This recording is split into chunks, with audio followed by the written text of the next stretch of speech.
Welcome to Authors at Drucker. I'm Dave Specht, Director of the Global Family Business Institute at the Drucker School of Management. At the Drucker School, we aspire to become the global meeting place for the world's most influential business owning families. This conversation today represents progress towards our achievement of that objective. Authors at Drucker is an interview series where we feature top authors that write about issues impacting business owning families. Authors at Drucker is made possible from the generous sponsorships of the James E. Hughes Jr. Foundation. The foundation is dedicated to advancing the study of family governance and generational well-being. We at the Drucker School feel very aligned and very grateful to Jay Hughes and his foundation. On the last Authors at Drucker, we featured Greg McEwen, author of Essentialism and also Effortless. If you missed it, please check out our YouTube channel for the replay. Today, we're joined by all three authors of the book Leading Through, Activating the Soul, Heart, and Mind of Leadership. Kim Clark is a professor of management at the Marriott School of Management at Brigham Young University. He's also the former dean of the Harvard Business School and former president of BYU Idaho, which is where I graduated from. So that's actually how you got on the show today, Kim, because we're BYU Idaho buddies. I'm just kidding. He's joined by Jonathan Clark. Jonathan's professor at the University of Texas at San Antonio. We're also joined by Erin Clark, managing director at Deloitte, who also is daughter of Kim. So Kim, Jonathan, Erin, welcome to Authors at Drucker. Thank you. Thank you. Yeah. Kim, perhaps we can begin with you. Today is a first for Authors at Drucker. This is the first time we've had a multi-generational team of authors join us. So what a treat. Perhaps a good place to begin is maybe the genesis story of the book. If you would discuss the evolution of how we go from a paradigm of power over to a new paradigm of leading through. How did it all start? Well, for me, it started a long time ago. I had the great privilege of really early in my academic career to be in an automobile plant in 1979 in Detroit, where I saw the power over paradigm in action. It was everywhere. It was on the plant floor where you could see that everything was choreographed. It was in every department we saw. And the key feature was that the people doing the work were governed by a whole set of bureaucratic processes and rules and procedures and approvals. And power was vested in a relatively few people. It kind of flowed down the hierarchy. And we also saw that because power was vested in a few, the acquisition of power and position became a thing unto itself. And it caused all sorts of negative behavior on the part of people. So I saw that when I was very young. I didn't really realize everything that was going on, but I saw it again in other work that we did over the years. And when John and Erin began to pursue leadership-related interests professionally, we started talking about leadership together. And by that time, I was a practicing leader. And I got to put into practice things that I had learned and studied. And so we started talking about leadership. And it was pretty interesting. And it came to a head probably about, I'm going to guess 6 or 7 years ago, when we started thinking about, well, maybe we should take our collective experiences and ideas and try to put them together and do a book together. And so that's what we did. And it turned out to be, for me, it was really a sweet experience because I knew these two when they were teenagers and earlier, and it was just wonderful to become partners and collaborators in thinking through how to communicate a new paradigm of leadership that we felt was really important. And that was the one we call leading through, and stands in contrast to this paradigm of power over. It's kind of where it came from. By the way, writing the book was hard. We enjoyed doing it. We got along great, but it was challenging to kind of crystallize the ideas in a way that we felt could really be communicated to other people. And we feel like we came up with a book that we feel good about, really captures our experiences, the way we see leadership, and hope it will be helpful to other people. Beautiful. Well, I can't imagine how difficult it is to write a book, three of you at a time, because to have a voice, to find your voice together, to have that meld together, the stories you're telling um, individually, it's got to be really challenging. So I imagine it was very difficult. It didn't feel difficult. Mhm. It just felt like a lot of work. We just had to work together, but we worked really well together, and we traded drafts. And by the time we'd all kind of had a hand in it, kind of came to have sort of a voice that we liked. And we had a really great editor at Harvard Business Review Press, and helped us kind of catch that voice, making sure it was consistent all the way through.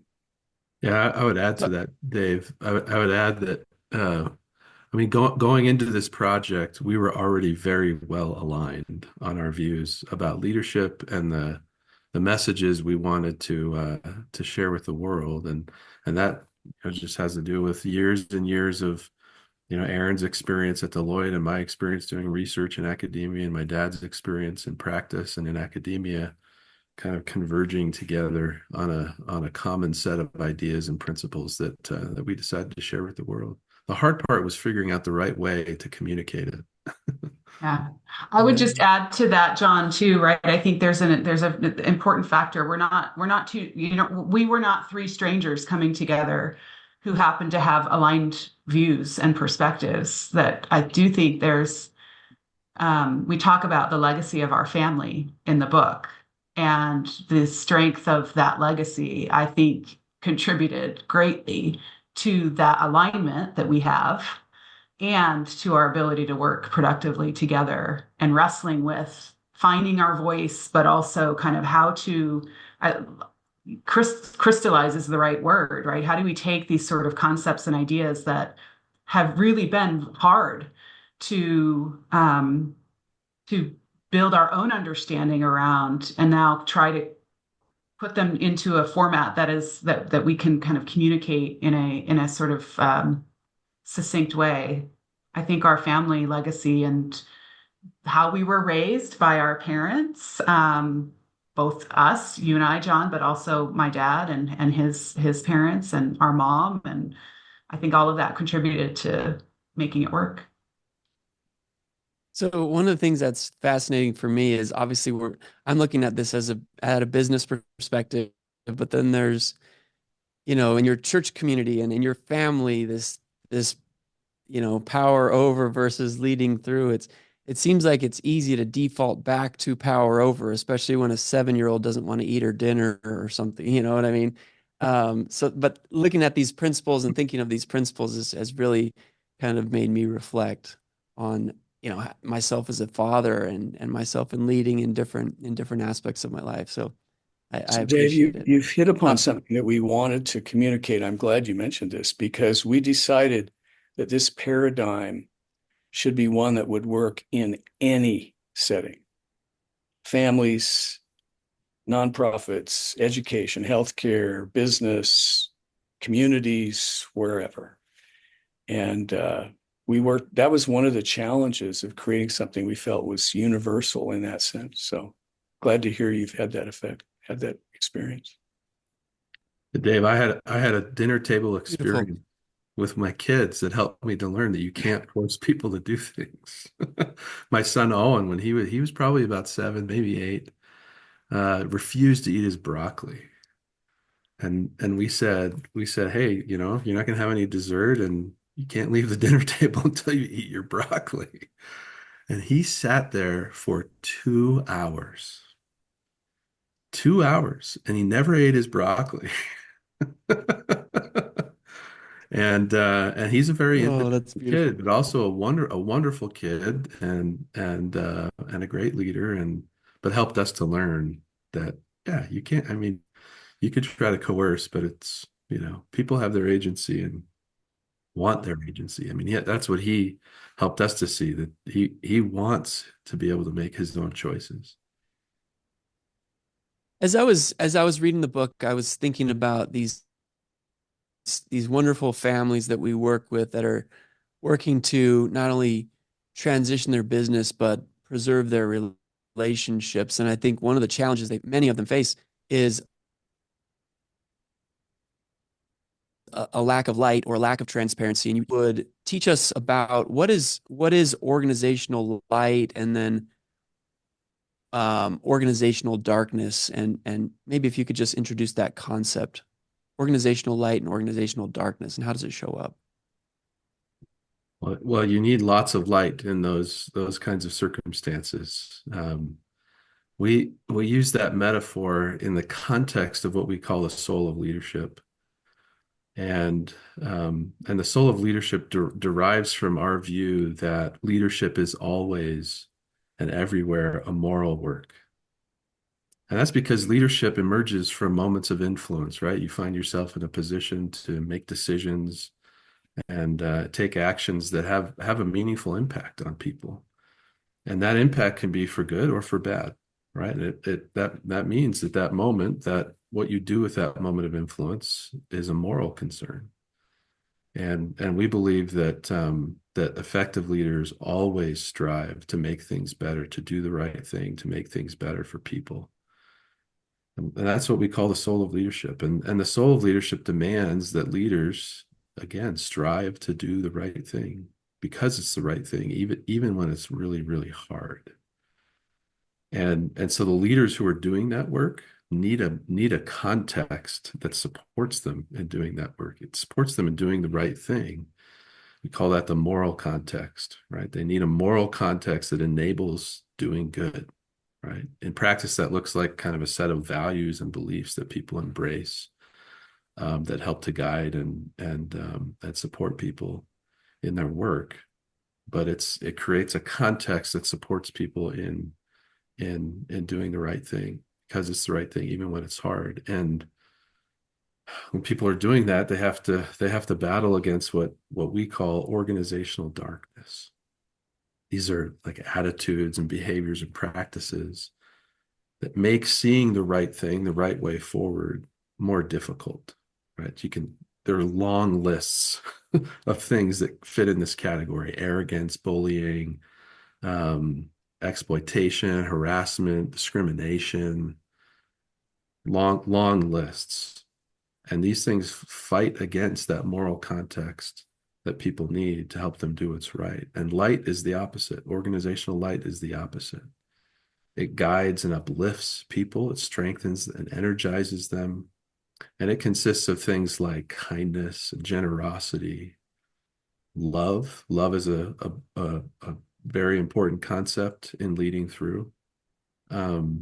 Shared purpose. Anyways, long lists of things that generate light in organizations. And just like physical light, organizational light is a source of vision and energy, and it supports people in doing the right things.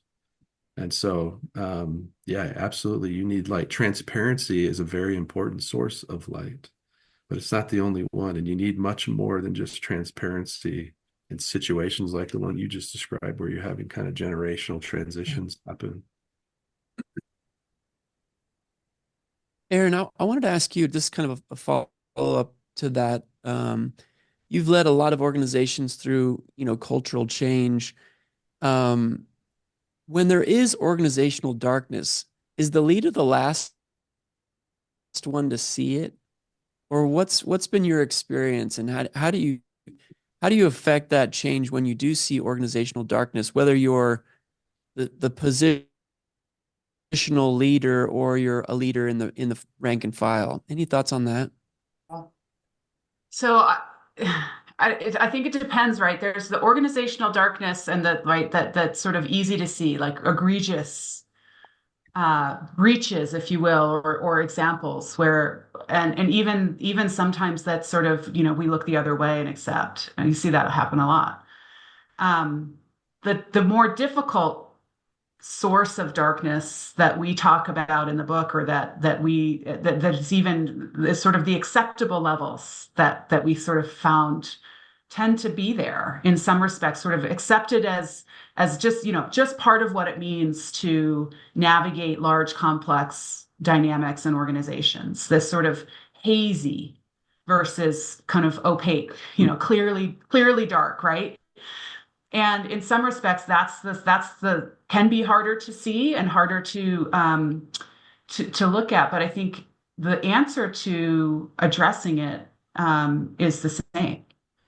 Whether it's this sort of more kind of pervasive, even more hazy examples of darkness, competitiveness within the organization that turns to kind of just mean bullying, bad behavior, or even more egregious sort of ethical violations and those kinds of things.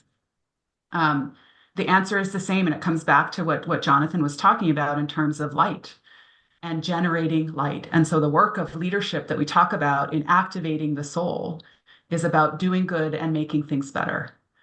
And I find, especially, from my own experience working with organizations where it's sort of less obvious sources of darkness, but this sort of more pervasive, acceptable levels.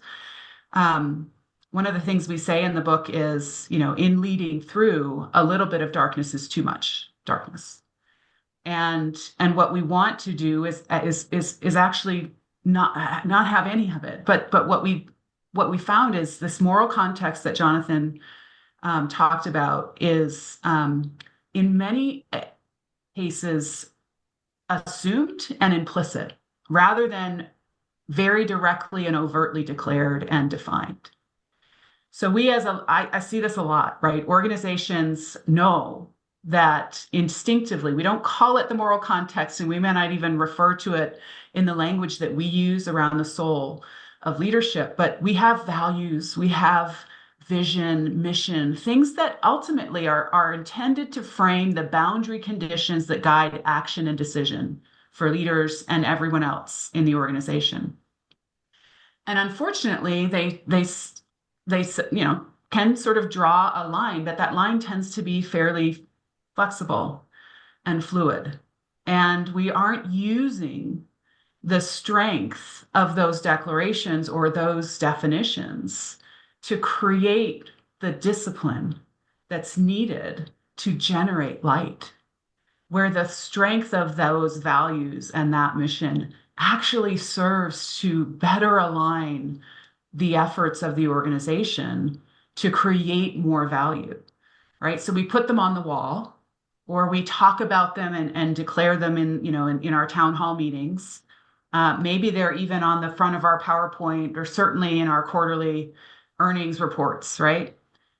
But are we using them day to day in the ways that we're leading, so that we're actually leveraging their power and strength to truly frame those boundary conditions for action and decisions? And I think that's one of the things that I sort of say it's the lowest hanging fruit in many organizations to build greater alignment and drive out darkness. Again, more often than not in my client organizations, we're not using that language, but ultimately it's great creating alignment and building a strength in our purpose and our vision and our mission, versus sort of allowing it to be more fluid and open to interpretation. And ultimately, that does serve the purpose of creating light, that vision that's necessary for us to be able to see forward in an aligned way, the energy that's necessary to motivate and mobilize people. And ultimately, the moral context is shaped and framed by those choices. It's not going to be the same everywhere, but I think it's, again, an opportunity that is under-leveraged, and which is why we called such attention to it in the book and used provocative language to describe it. It is what it is. It's truly a moral endeavor to lead human beings. And so let's name it and call it. And I think we've become afraid in a business context to use language like that. But I think we need to step into that space and build from that, a source of strength and a source of light that allows us to kind of leverage that to create even more value. Dave, can I just make one brief comment about what Erin said? I think a very important part of what John called the moral context is, and this is a responsibility for leaders throughout the organization, everyone has leadership responsibilities, but is to ask the question, what are we doing in our processes, our decisions, our practices that are not consistent with the values that we hold? And to be systematic about it. And then the second thing is, what are we not doing that we should be doing to be consistent with those values and with the context we're trying to create?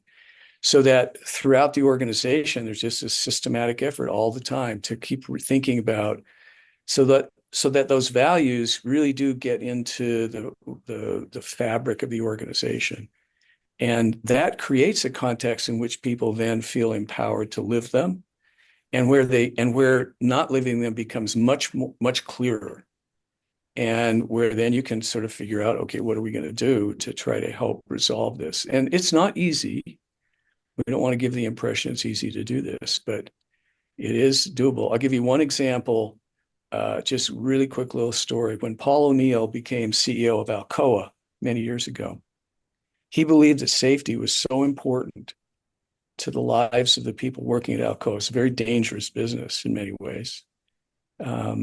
He believed it was absolutely the number one objective of the organization. You had to send people home every day, intact, healthy, not injured, alive, to their families. And there was a death in one of their plants caused by a variety of errors. He went to the plant and had all the leaders in the room, and he said to them words that just reverberated through the whole corporation. He said, "You and I killed that man because we didn't do things, I'm included, we did not do enough to make sure that that man was safe and went home to his family at night. We killed him. And we take responsibility. All of us in this room are responsible. And now we're going to talk about what can we do to make sure this never happens again." Just reverberated throughout the organization, and they were really systematic. I served on Alcoa's Science Advisory Board, so I knew all about this stuff. And he believed it so strongly, he was willing to fire the best general manager he had, who violated the standards and the policies on safety. I mean, he believed it so strongly. And Alcoa's safety record was like incredible by the time, I haven't seen the data in the last few years, but when I was looking at it, it was safer to work in Alcoa's very dangerous operations, with hot metal everywhere, than it was to work at Walmart. Walmart had a worse safety record than Alcoa. Incredible. Yeah, it feels like there are fewer and fewer leaders willing to take that full ownership of whatever happens. Why we wrote the book. That's a great example. Yeah. That's why we wrote the book. Yes. Exactly. So Kim, back to you. You talk about this framework of the heart of leadership, and you introduce an acronym, LIVE. Yeah.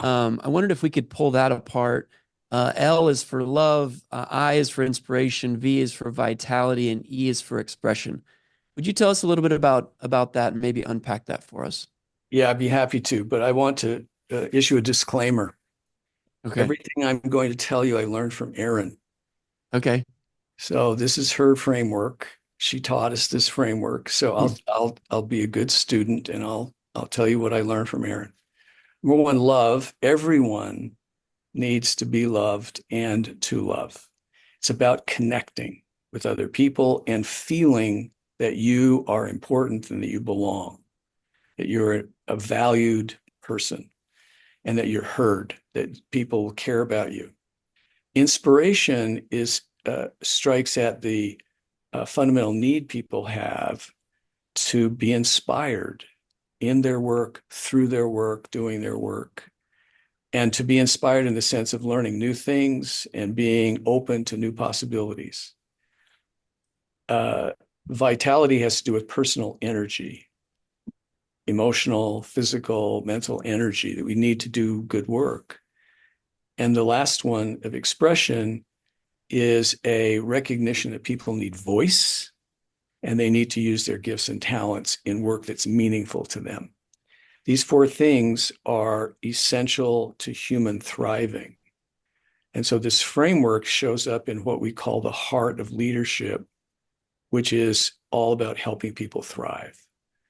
And that's the framework. And we found it to be extremely powerful in helping people figure out, how do you help people thrive? So there's implications for leaders of all kinds in the organization in each of those four elements of LIVE, live. So Aaron, I have to ask you, I mean, you're dealing with A-type personalities, hard charging professionals that want to get stuff done. And I imagine that framework has gotten some pushback with saying, well, Matt, that feels a little soft, or that feels a little woo-woo, or whatever. Do you ever get that? And how do you navigate that with an A-type personality? Well, sometimes I don't call it what we just call it. Okay. Right? Depends on the audience. But yes, it has had that reaction. So this is something that has been that I've leveraged and used for myself, and in the work that I've been doing for now almost 15 years. And it's a powerful tool because it takes this thing that we all need. We all need to thrive as human beings, right? That's sort of, we're constant kind of in that effort of finding our way to a place where we can feel that sense of fulfillment. We might use different words. I avoid the word happiness, right? Because, and I like the way Arthur Brooks talks about it, but I think it's ultimately, we want to be fulfilled and thrive. And, I've taught it to my dad, taught it to my brother. They've both actually also taught it in their classes and to their students. And so we've seen it work. But I do think the words matter. We use the word love instead of the word connection or belonging intentionally, because it gets to the heart of what we're talking about, which is this humanity between us. And how do we tap into and open that up? And when I've faced those challenges from people who have said, oh, it's fluffy, it's the hardest work that any of us will ever do. It's truly encapsulated in that sort of concept of helping create the circumstances wherein I and those around me can thrive is the hardest work we will ever do. And it's also the where the most value will be created. Because when we create thriving human beings, there's so much power, the right kind of power in that. And if we cannot have thriving organizations without thriving people. Yeah, absolutely. And they're right. So the energy and the effort that we as leaders exert to mobilize and empower other people, other human beings, has to be at the forefront of our efforts. We have to put it first, because that is the seeds of any value that we seek to create. And yet we call it soft. We set it aside at the first opportunity to meet the next objective or to drive the outcomes we're looking for, rather than leverage it, rather than step into it. And we do it because we set it aside. We call it soft, but it's also because it's just really hard. And so part of the power of live is we take this really hard thing that we all desperately need and is the ultimate source of real value for any of us. And we hope, and we've seen over the last many years as we've taught it to others, that it takes that and makes it something we can manage, something we can understand, something we can leverage. I can ask myself just 4 questions every day. I can seek to understand just 4 things in another human being to consider what I might need to do or what they may need to be in a better position. And if we can ask ourselves those questions and over time sort of find our way to creating the circumstances where we can feel a greater sense of belonging, feel that sense of growth and direction, have the energy that's needed and the space and the opportunity to contribute in a valuable way. I There's love not a it. lot more we need. I love it. I think one thing that needs to come out of this is we need to create like an organizational light index, is what I think we need to create. Um, because I think as a student that's graduating from school, oftentimes you're looking for organizations that are prestigious, that have, good reputation. But how do you know? How do you know how much light they have until until you're in the belly of the beast? Interesting. Anyways, that's kind of a side thing. Kim, I want to go back to you. You've done a lot of work on this principle of modularity and organizational systems. Can you describe the concept of modularity for those that aren't familiar with it, and why it's so important to leadership? Sure. We create in this book what we call the modular leadership system. And we believe that while a really crucial part of leadership is personal, one-on-one, working with individuals in small groups, some of it is very much systemic, so that leadership becomes an organizational asset for the whole.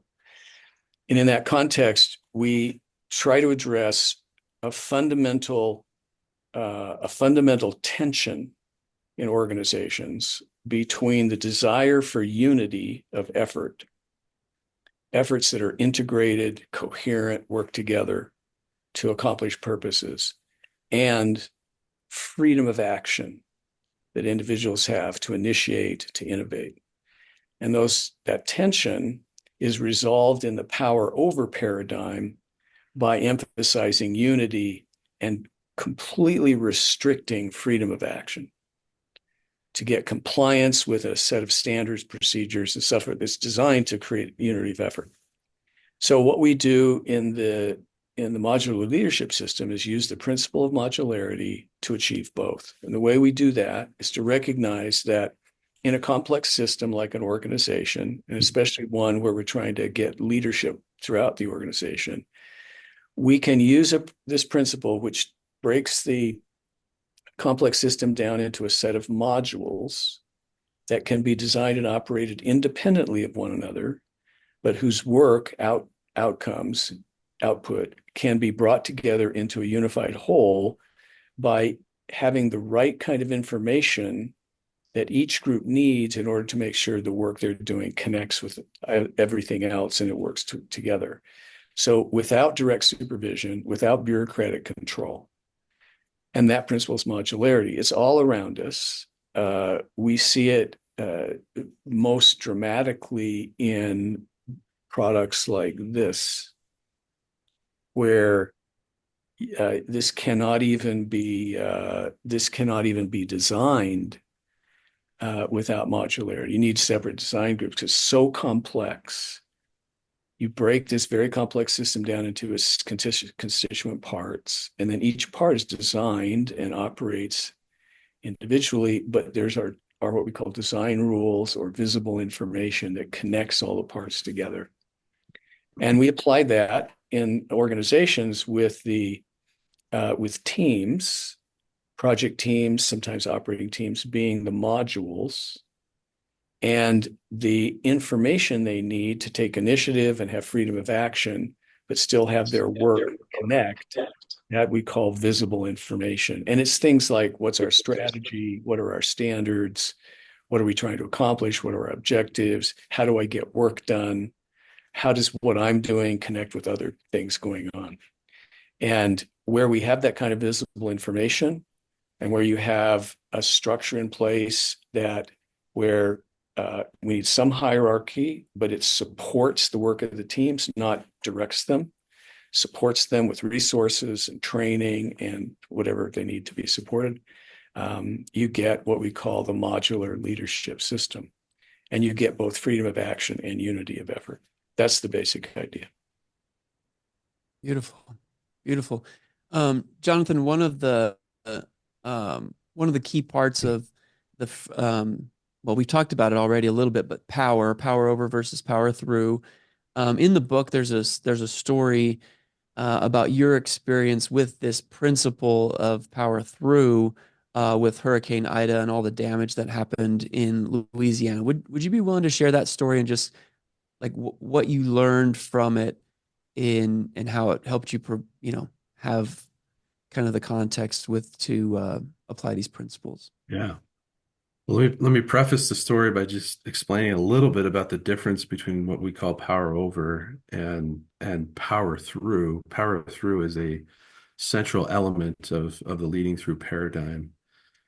In power over, one of the things that happens, one of the ways that organizations achieve control through compliance is by consolidating power, right? Giving power to only a few people and then enabling those people to exercise power in ways that push their desires and their will down through the organization to get the control and compliance that they seek. And power through is very different, right? Power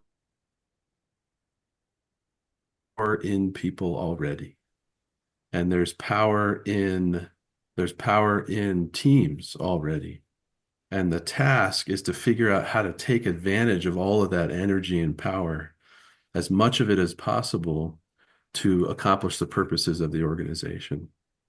And it contrasts greatly with power over. Power over is kind of a self-limiting paradigm, right? People seek power for the purpose of controlling and coercing others. But the paradox of that is that in fact, by taking that approach, they're limiting the power of the overall power of the organization. I like to use an analogy of the energy efficiency of cars to help people to see the difference between power over and power through, right? In an internal combustion engine, right? The best we can do with that technology is to use about 30 to 40% of the potential energy in the gasoline, right? Push it through the engine to turn the wheels and drive the car. 30 to 40% is about the best we can do.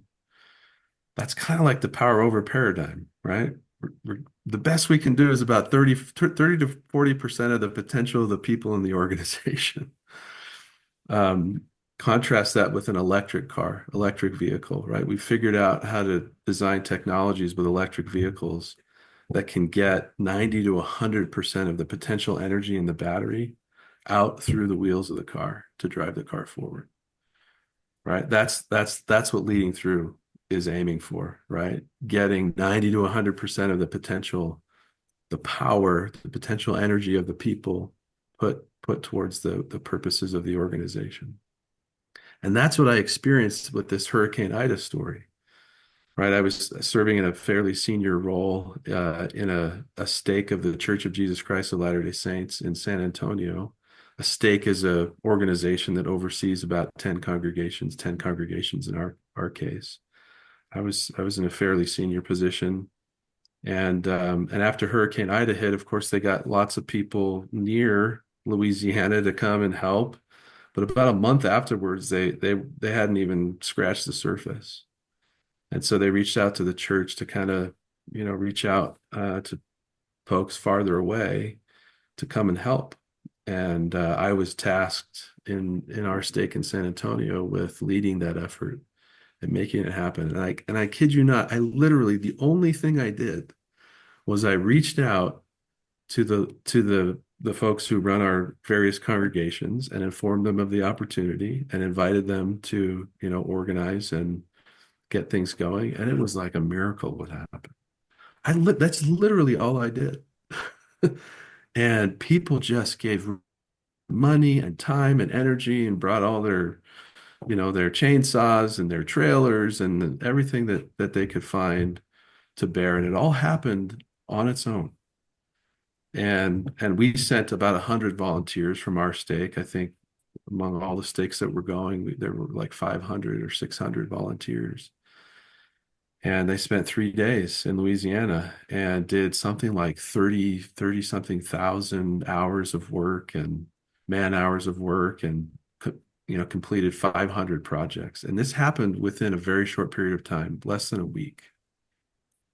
And so it illustrates, for me, it illustrates what can happen in an organization when you design the organization for power through, right? You recognize that there's power, capability, capacity for action in everybody.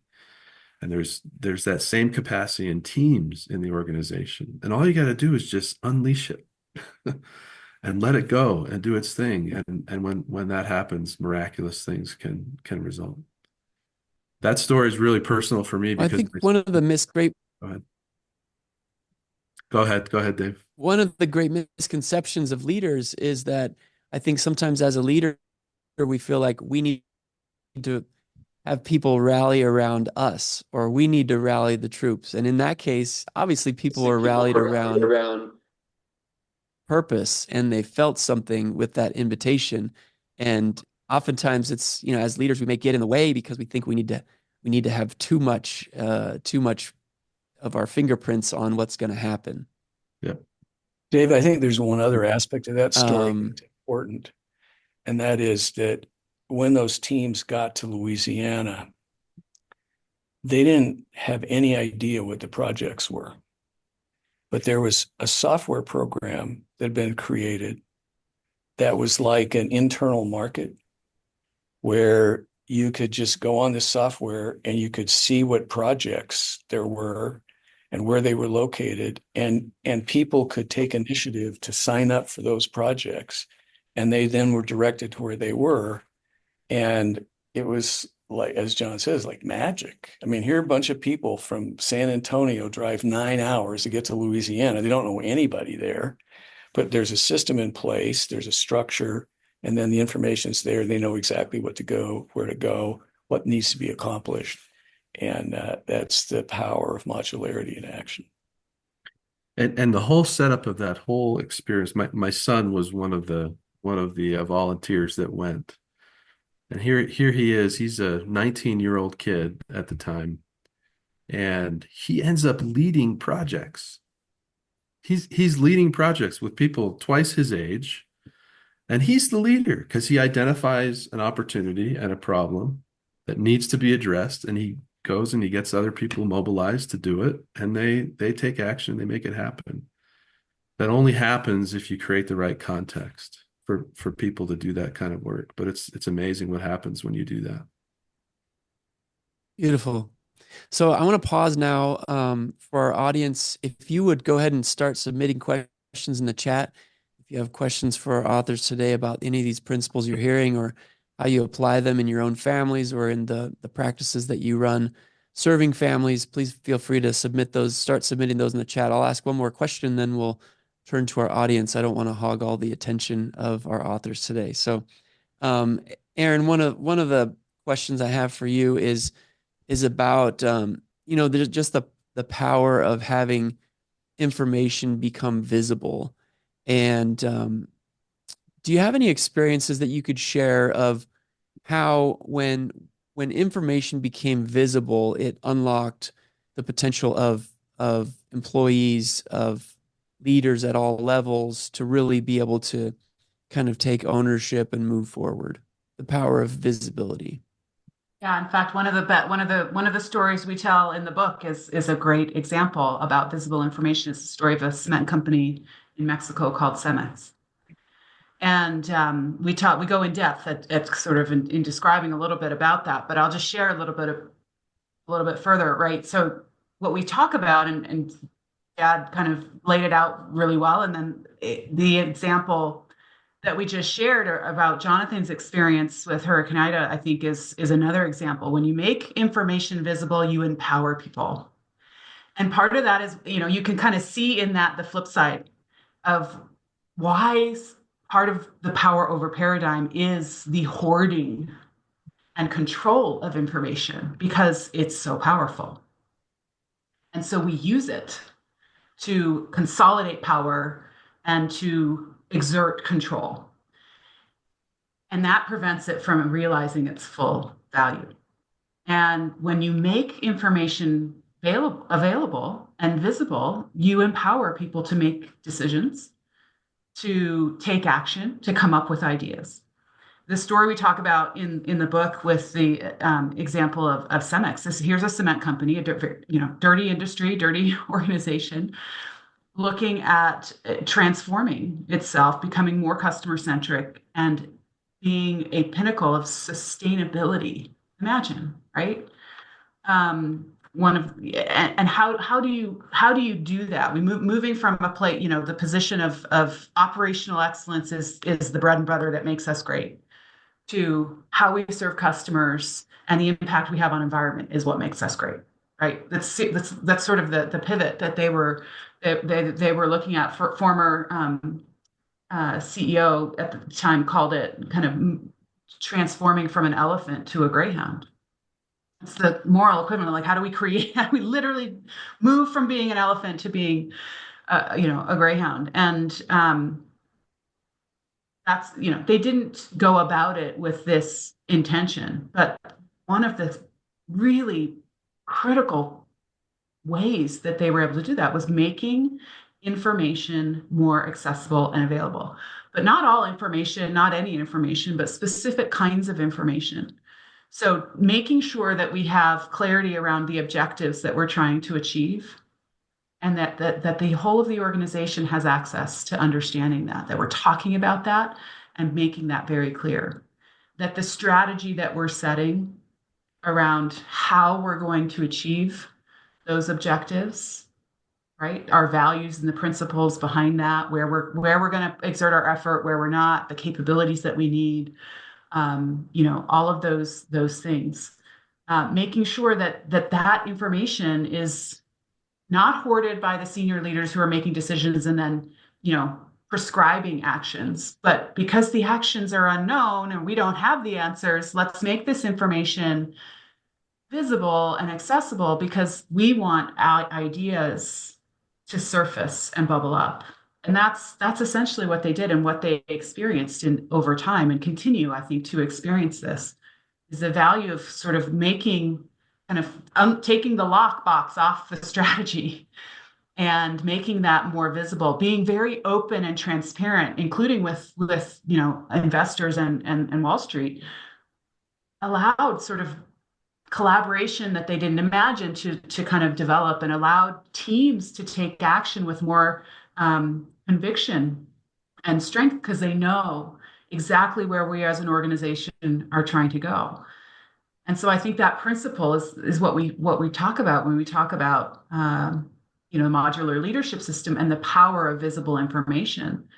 And so our stewardship of information becomes less about controlling and managing it, to more about how are we making it more accessible and visible, so that it is known, understood, valued, and used, is what we talk about. We want to be stewards of the information rather than kind of hoarders of it, and allow it to be known, understood, valued, and used by as many people as we possibly can in the organization. And you can kind of see in the example of Cemex, there are others examples. Each of us could probably, if we think about it, come up with our own experiences of this, where because we had visibility and access to certain types of information, we could move faster.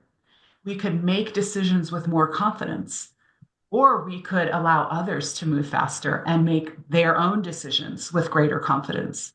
And that's what allows that alignment to happen. You have that freedom of action and alignment and unity together. And that's what the modular leadership system does. Dave, let me give you a Cemex example. I think it's a really good one. Okay. Very briefly. When COVID hit in Mexico in 2020, some engineers at the part of Cemex that deals with prefabricated products realized that they had the possibility of solving a huge problem because of the lack of hospital beds. And so, having information, they knew where in the whole organization the key pieces of were that could put together this idea of a prefab hospital.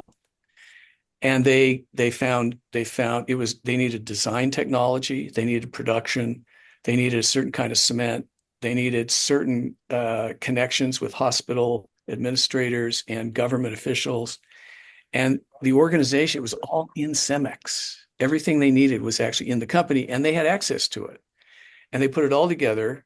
And the result was they came up with a design for a 40-bed hospital that was actually built in 15 days.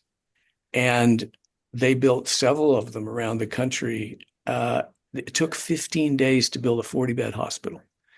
And they pulled all that info in from Cemex sources because they had visibility on where it was. And that's just a simple example, but huge impact on the whole country.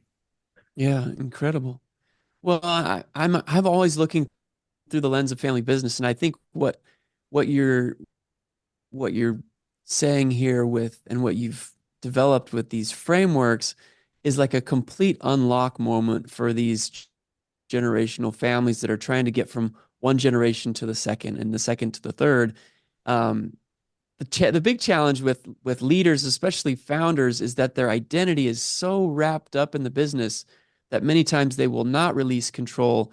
They will not give full visibility to this information. And so I'm sure you've all worked with founders that maybe struggle with, I guess, not having their identity so wrapped up in the business and allowing that to become free. But any advice there on working with that leader to encourage them to let it go and to open it up? That's open for any of you. I'm looking for magic. John, I think he's talking to you. He's talking to me. That's a tough problem. Very difficult. In part because there's a lot, there's more than just a business at stake. Yeah. But we believe these principles apply in any organizational setting, including in your family. And I would say families who are going through this need to first address their family and how they can use these principles in their family. Set the business aside. How can we use these principles in our family to bring our family closer together and make our family more effective, and then figure out how to work on the business? I like it. All right, we need to get to some of these questions in the chat. David Chen asked a question. David, if you want to join us, love to have your voice. If you want to go ahead and ask your question, if you want to take yourself off mute. Sure. First of all, it's great to see Kim again. Haven't seen you for a couple decades at HBS, but good to see you, Kim, today. Good to see you too. I've been involved in startup investing for the last decade, investing in startup companies. And as we all know, the portfolio of a typical early stage fund is that 90% of these companies fail. And if you're lucky to get one or two unicorns, then you win.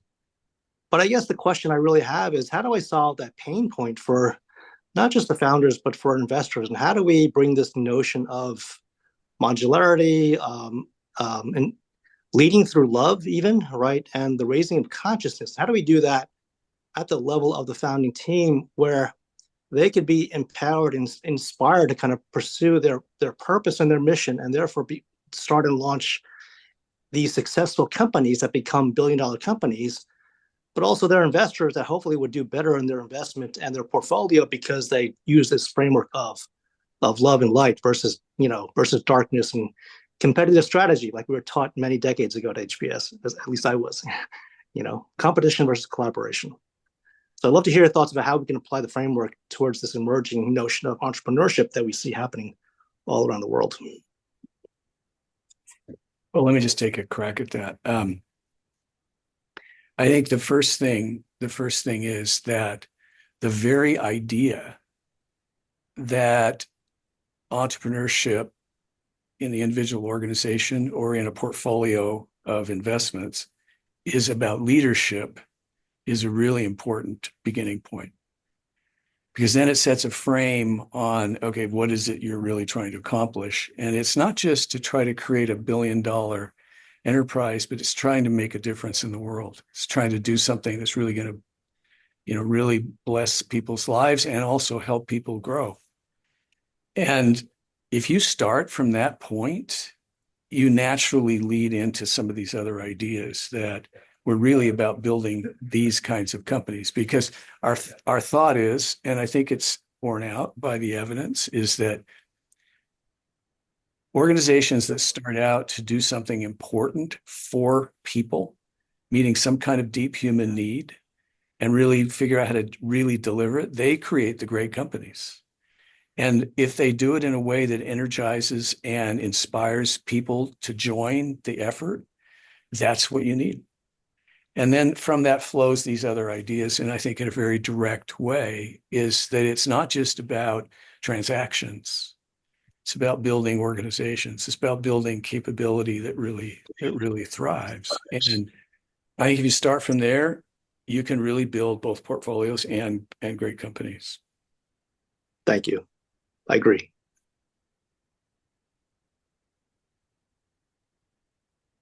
Hi, we have maybe time for one more quick question. Steve and Kim, if you would like to say your question, feel free whenever you're ready. Yeah, just based on your current understanding of your ideal fit customer organization, who is that organization and that would most resonate or make useful the frameworks that you've provided, and maybe just some examples of impact before and after? So I would say I'll start and then invite my dad and brother to add. But my instinctive reaction to the question, what's your ideal? I don't think we have an ideal. I think we wrestled really mightily with this task of saying we've sort of landed on something here with this idea of a new paradigm of leadership, of looking at leadership through the lens of both the individual leader and the systemic components that allow that leader and leadership to flourish in an organization.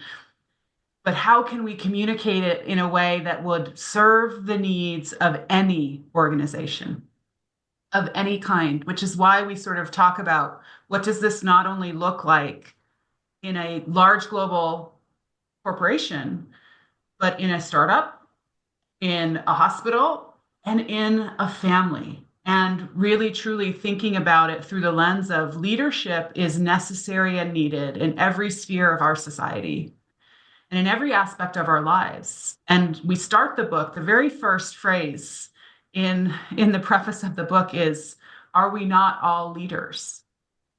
Do we not all have the work of leadership to do? And our resounding answer and proposal to the world to that question is, yes, we are. And yes, we do. And so our hope is that actually this book would be relevant and useful to anyone and any kind of organization.